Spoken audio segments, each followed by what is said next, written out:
శక్తి మహోత్సవం సువర్ణావకాశం. హైదరాబాద్ లో జరిగే నవగ్రహ హోమాల్లో మీరు పాల్గొనండి.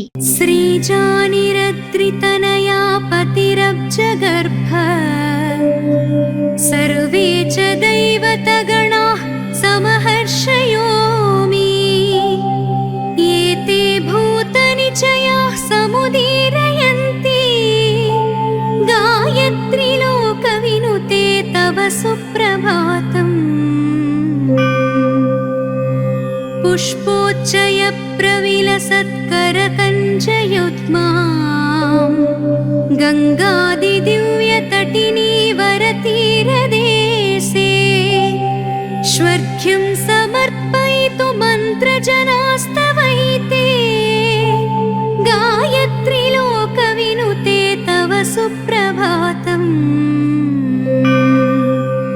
कर्णेऽमृतं विकिरता स्वरसञ्चयेन सर्वे द्विजा श्रुतिगणं समुदीरयन्ति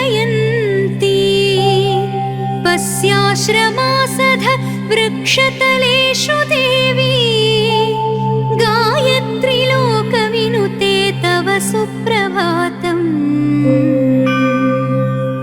गावो महर्षि निचयाश्रमभूमिभागात् गन्तुं वनाय सनकैः सनकैः प्रयान्ति वत्सान् पयोमृतरसं ननु पायुयित्या गायत्री लोकविनुते तव सुप्रभातम्.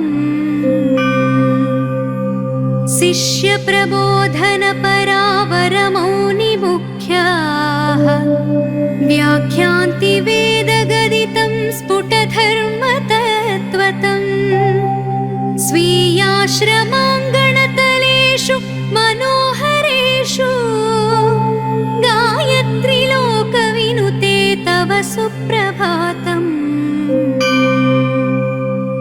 श्रोत्रामृतं श्रुतिरवं कलयन्त एते विस्मृत्य गन्तुमटवीं फललाभलोभात् वृक्षाग्रभूमिषु वनेषु लसन्ति कीराः गायत्री लोकविनुते तव सुप्रभातम्. मूर्तित्रयात्मकलिते निगमत्रयेण वेद्ये स्वरत्रय परिस्फुटमन्तरूपे तत्त्वप्रबोधन परोपनिषत्प्रपञ्चे गायत्री लोकविनुते तव सुप्रभातम्. विश्वात्मिके निगमशीर्षवतं स्वरूपे सर्वागमान्तरुदिते वरतैजसात्मन् प्राज्ञात्मिके सृजनपोषण संहृतिस्थे गायत्री लोकविनुते तव सुप्रभातम्. तुर्यात्मिके सकलतत्त्वगणानतीते आनन्दभोगकलिते परमार्थदत्री ब्रह्मानुभूतिवरदे सततं जनानां गायत्री लोकविनुते तव सुप्रभातम्.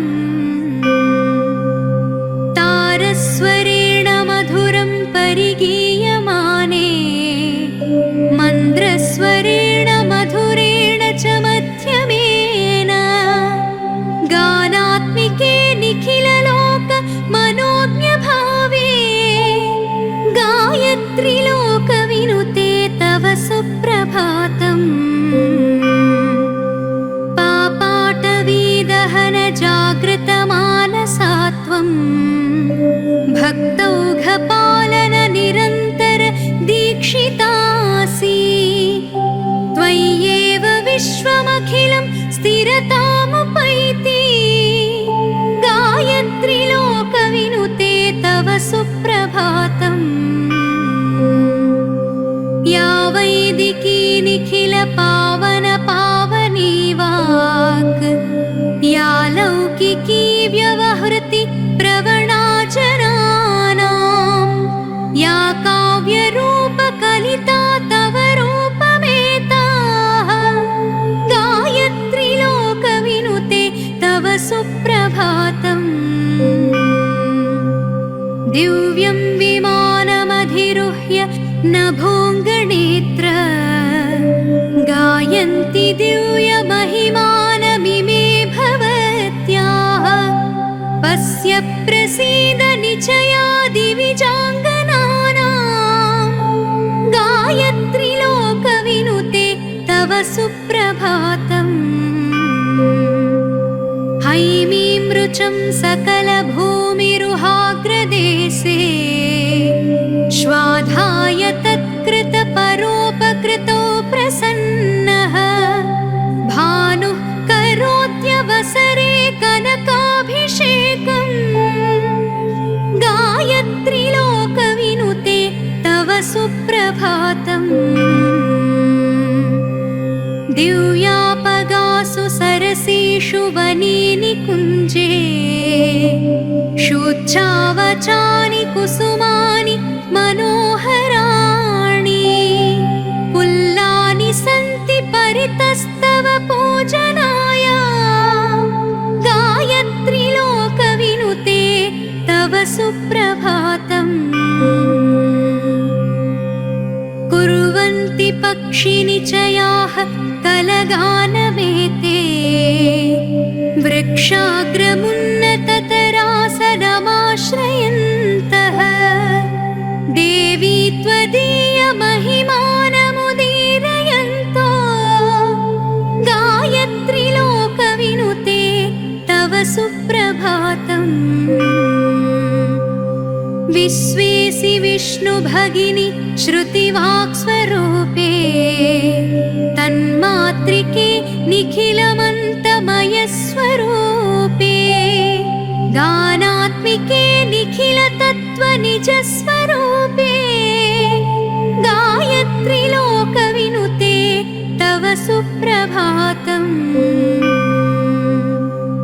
तेजोमयि त्रिभुवनावनसक्तचित्ते सन्ध्यात्मिके सकलकालकलास्वरूपे मृत्युञ्जये जयिनि नित्यनिरन्तरात्मन् गायत्री लोकविनुते तव सुप्रभातम्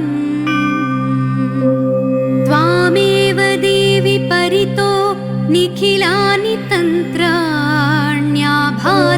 तत्त्वमखिलं भवतीं विवृण्वत त्वं सर्वदासि तरुणारुणदिव्यदेहे गायत्री लोकविनुते तव सुप्रभातम् नित्यासि देवि भवती निखिले प्रपञ्चे वन्द्यासि सर्वभुवनैः सततोद्यतासि धीप्रेरिकासि भुवनस्य चराचरस्य गायत्री लोकविनुते तव सुप्रभातम्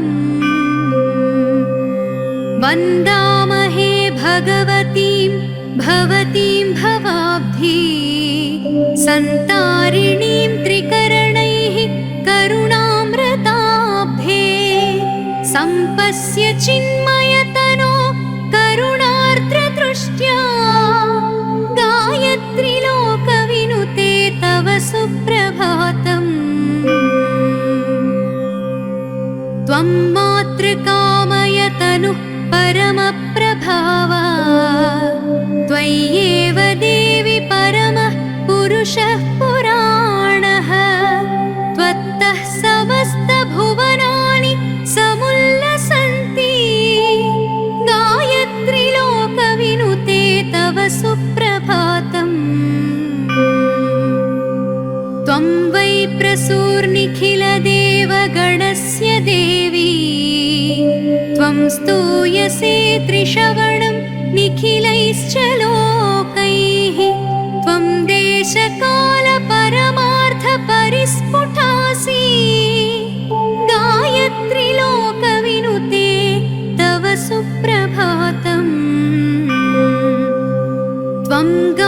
सूनु परमर्षिवरेण दृष्टा तेजोमयी सवितुरात्ममयाखिलार्था सर्वार्थधा प्रणतभक्तजनस्य सस्वत् गायत्री लोकविनुते तव सुप्रभातम्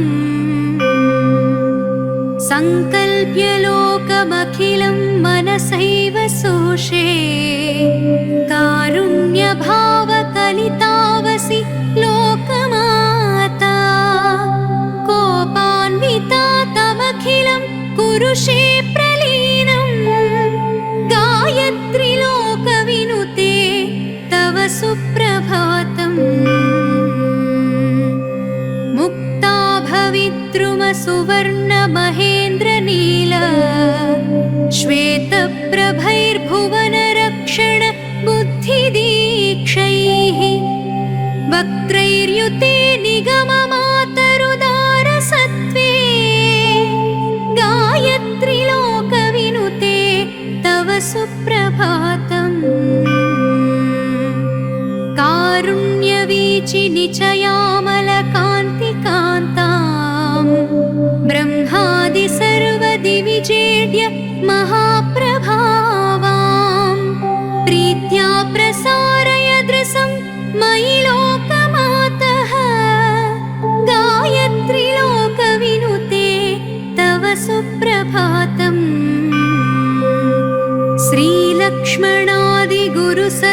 श्रीलक्ष्मणादिगुरुसत्करुणैकलब्ध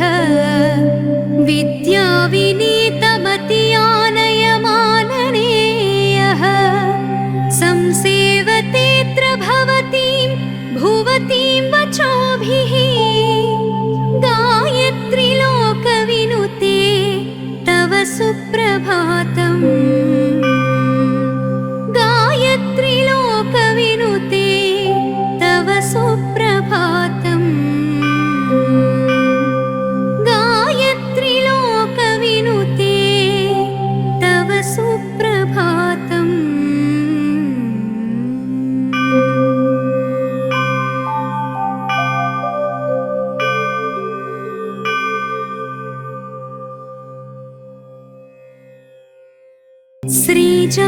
श्रीजानिरद्रितनया पतिरब्जगर्भ सर्वे च दैवतगणाः समहर्षयोमि एते भूतनिचयाः समुदीरयन्ति गायत्री लोकविनुते तव सुप्रभातम्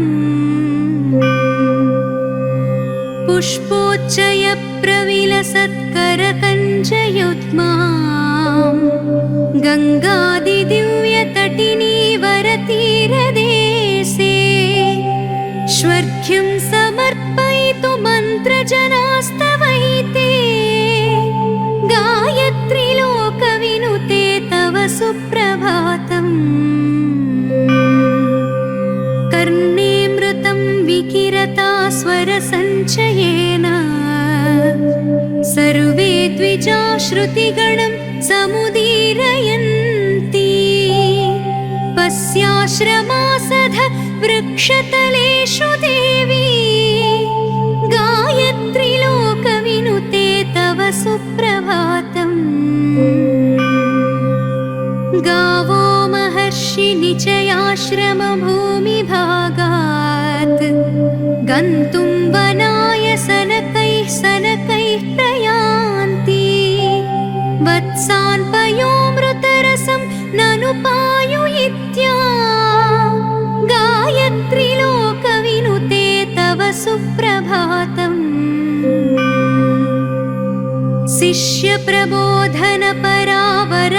शिष्यप्रबोधनपरावरमौनिमुख्याः व्याख्यान्ति वेदगदितं स्फुटधर्मतत्त्वतम् स्वीयाश्रमाङ्गणतलेषु मनोहरेषु गायत्री लोकविनुते तव सुप्रभातम्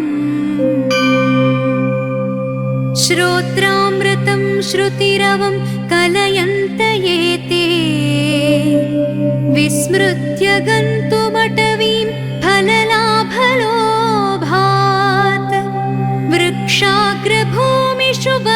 सर्वेषु लसन्ति कीराः गायत्री लोकविनुते तव सुप्रभातम्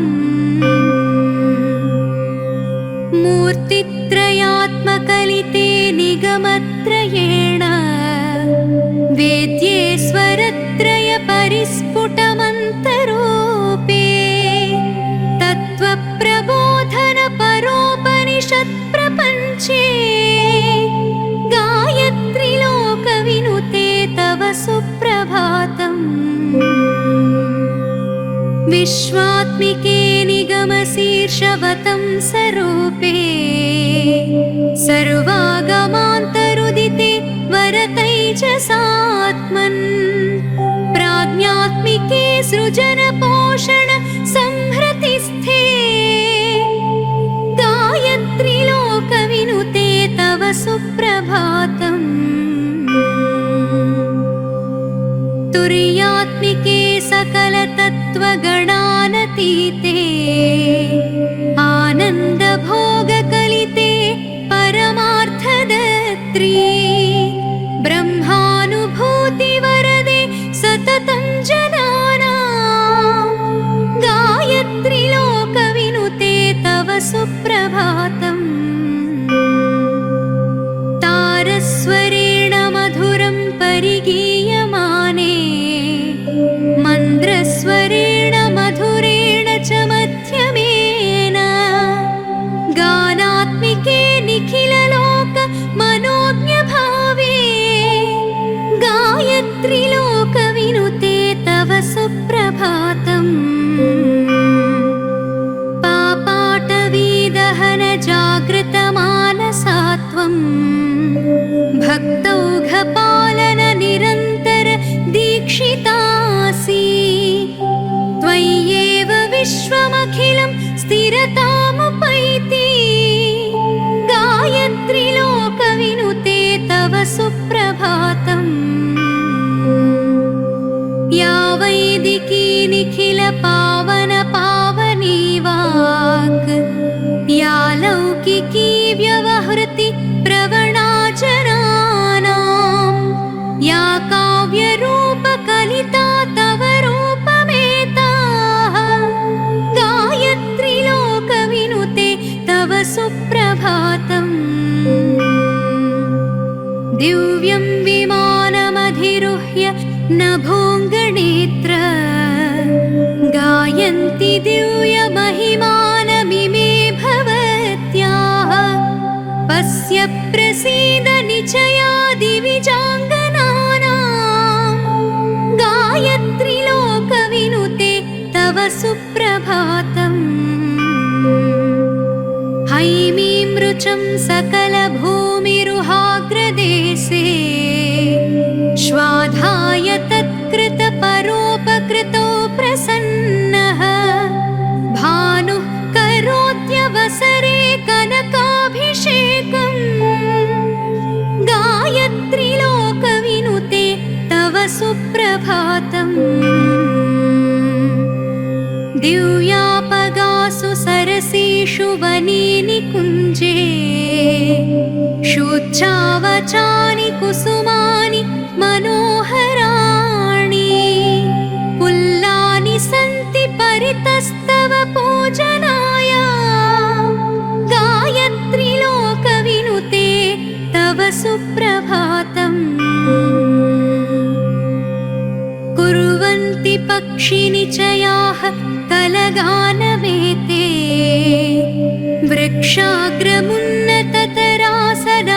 वृक्षाग्रमुन्नततरासनमाश्रयन्तः देवी त्वदीयमहिमानमुदीरयन्तो गायत्री लोकविनुते तव सुप्रभातम्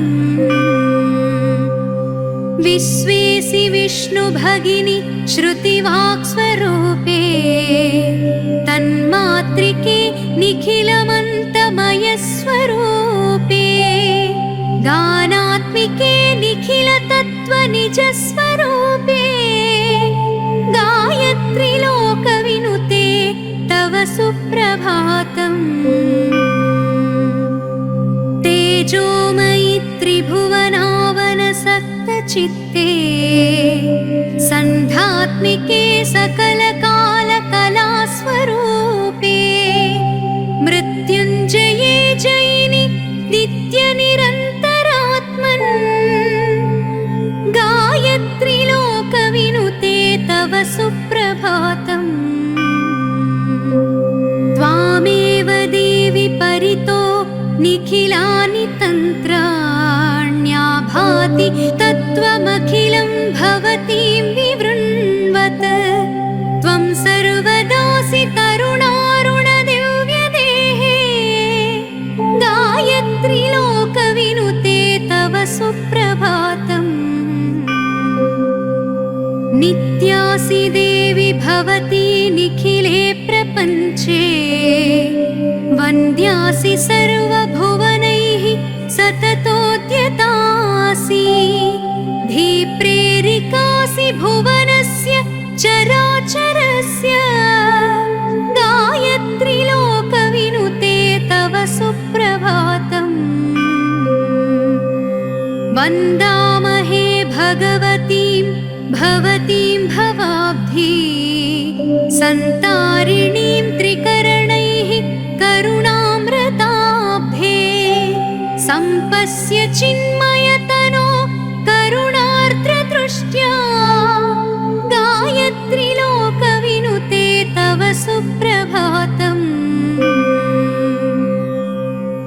त्वं मातृकामयतनुः परमप्रभावा त्वय्येव देवि परमः पुरुषः पुराणः त्वत्तः समस्तभुवनानि समुल्लसन्ति गायत्री लोकविनुते तव सुप्रभातम् त्वं वै प्रसूर्निखिलदेवगणस्य देवी त्वं स्तूयसे त्रिशवणं निखिलैश्च लोकैः त्वं देशकालपरमार्थपरिस्फुटासि गायत्री लोकविनुते तव सुप्रभातम् त्वं गाधिसूनु परमर्षिवरेण दृष्टा तेजोमयी सवितुरात्ममयाखिलार्था सर्वार्थधा प्रणतभक्तजनस्य सस्वत् गायत्री लोकविनुते तव सुप्रभातम् संकल्प्य लोकमखिलं मनसैव सोषे कारुण्यभावकलितावसि लोकमाता कोपान्विता तमखिलं कुरुषे प्रलीनं गायत्री लोकविनुते तव सुप्रभातम् मुक्ता भविद्रुमसुवर्णमहेन्द्रनील श्वेतप्रभैर्भुवनरक्षण बुद्धिदीक्षैः वक्त्रैर्युते निगममातरुदारसत्त्वे गायत्री लोकविनुते तव सुप्रभातम् कारुण्यवीचि निचयामलकान्तिकान्तां ब्रह्मादि सर्वदिविजेड्य महाप्रभावां प्रीत्या प्रसारय दृशं मयि लोकमातः गायत्री लोकविनुते तव सुप्रभातम् श्रीलक्ष्मणादिगुरुसत्करुणैकलब्ध विद्याविनीतमतियानयमाननेयः संसेवतेऽत्र भवतीं भुवतीं वचोभिः गायत्री लोकविनुते तव सुप्रभातम् गायत्री लोकविनुते तव सुप्रभातम् गायत्री लोकविनुते तव सुप्रभातम्।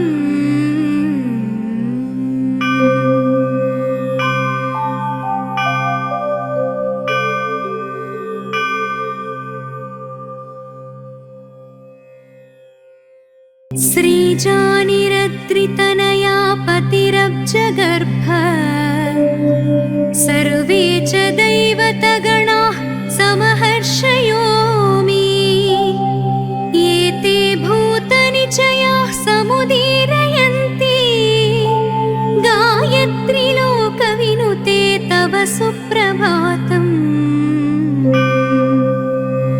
पुष्पोच्चय प्रविलसत्करकञ्जयुग्मा गङ्गादिदिव्यतटिनी वरतीरदेशे श्वर्घ्यं समर्पयितु मन्त्रजनास्तवैते गायत्री लोकविनुते तव सुप्रभातम्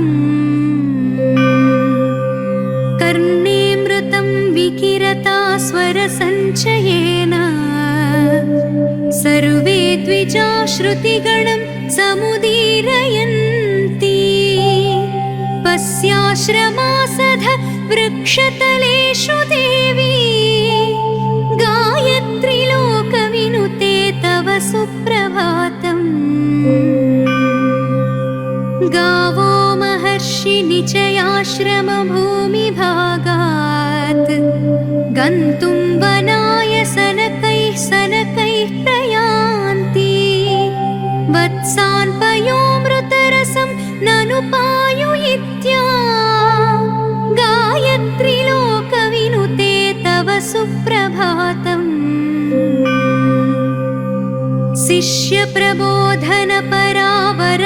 शिष्यप्रबोधनपरावरमौनिमुख्याः व्याख्यान्ति वेदगदितं स्फुटधर्मतत्त्वतम् स्वीयाश्रमाङ्गणतलेषु मनोहरेषु गायत्री लोकविनुते तव सुप्रभातम् श्रोत्रामृतं श्रुतिरवं कलयन्त एते विस्मृत्य गन्तुमटवीं फललाभलोभात् वृक्षाग्रभूमिषु वनेषु लसन्ति कीराः गायत्री लोकविनुते तव सुप्रभातम्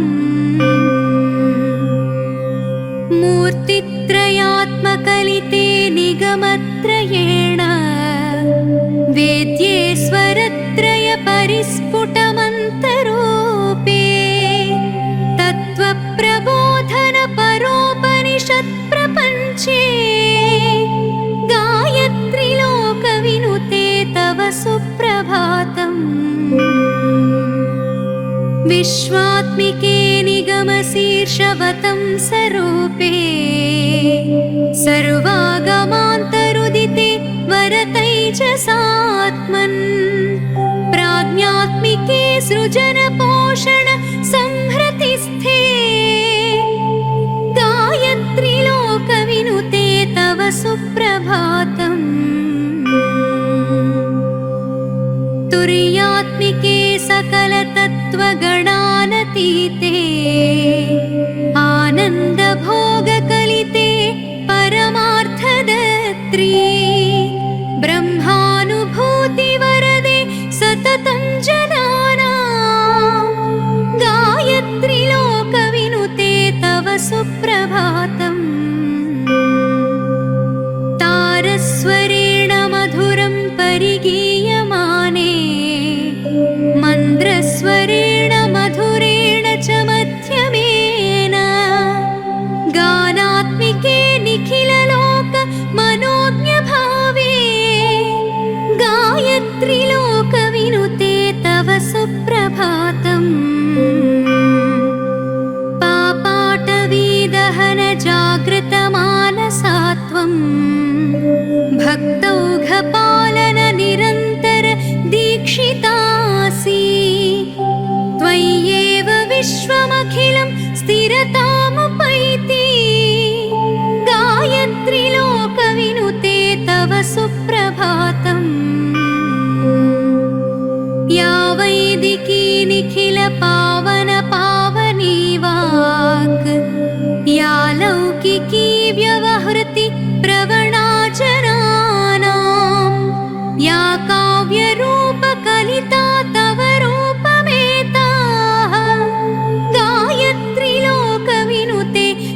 सुप्रभातम्। दिव्यं विमानमधिरुह्य नभोऽङ्गनेत्र गायन्ति दिव्यमहिमानमिमे भवत्याः। पश्य प्रसीद निचयादिविजाङ्गनानां गायत्री लोकविनुते तव सुप्रभातम्। हैमीं रुचं सकलभूमिरुहाग्रदेशे श्वाधाय तत्कृतपरोपकृतो प्रसन्नः। भानुः करोत्यवसरे कनकाभिषेकम् गायत्री लोकविनुते तव सुप्रभातम्। दिव्यापगासु सरसीषु वने निकुञ्जे शुच्छावचानि कुसुमानि मनोहराणि। पुल्लानि सन्ति परितस्तव पूजनाय गायत्री लोकविनुते तव सुप्रभातम्। कुर्वन्ति पक्षिनिचयाः कलगानमेते वृक्षाग्रमुन्नततरासनमाश्रयन्तः। देवी त्वदीयमहिमानमुदीरयन्तो गायत्री लोकविनुते तव सुप्रभातम्। विश्वेसि विष्णुभगिनि श्रुतिवाक्स्वरूपे तन्मातृके निखिलमन्तमयस्वरूपे गानात्मिके निखिलतत्त्वनिजस्वरूपे गायत्री लोकविनुते तव सुप्रभातम्।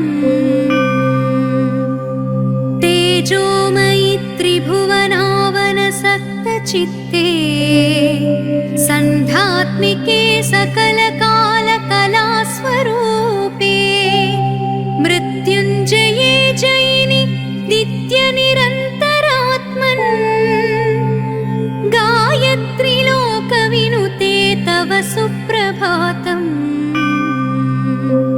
त्वामेव देवि परितो निखिलानि तन्त्राण्याभाति तत्त्वमखिलं भवतीं विवृण्वत्। त्वं सर्वदासि करुणारुणदिव्यदेहे गायत्री लोकविनुते तव सुप्रभातम्। नित्यासि देवि भवती निखिले प्रपञ्चे वन्द्यासि सर्वभुवनैः सततोद्यतासि। धीप्रेरिकासि भुवनस्य चराचरस्य गायत्री लोकविनुते तव सुप्रभातम्। वन्दामहे भगवतीं भवतीं भवाब्धि सन्तारिणीं त्रिकरणैः करुणामृताब्धे। सम्पस्य चिन्मयतनो करुणार्द्रदृष्ट्या गायत्री लोकविनुते तव सुप्रभातम्।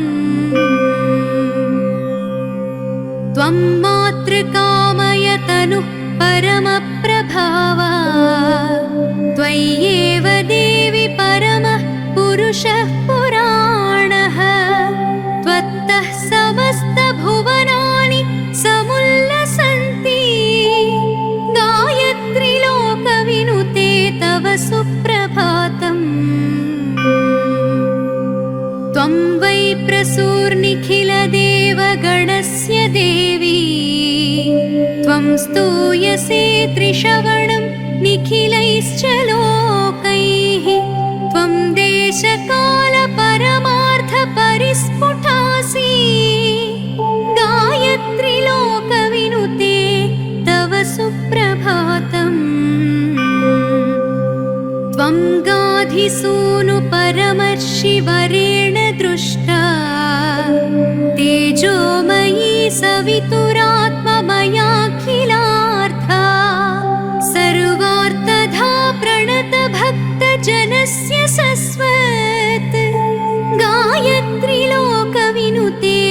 सुप्रभातम् सङ्कल्प्य लोकमखिलं मनसैव सोषे कारुण्यभावकलितावसि लोकमाता कोपान्विता तमखिलं कुरुषे प्रलीनम् गायत्री लोकविनुते तव सुप्रभातम् मुक्ता भविद्रुमसुवर्ण महेन्द्रनील श्वेतप्रभैर्भुवनरक्षण बुद्धिदीक्षैः वक्त्रैर्युते निगममातरुदारसत्त्वे गायत्री लोकविनुते तव सुप्रभातम्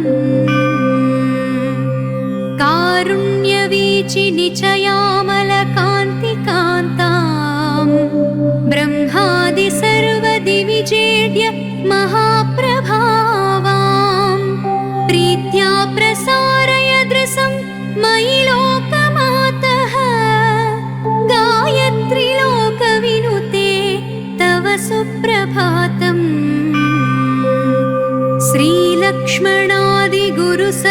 श्रीलक्ष्मणादिगुरुसत्करुणैकलब्ध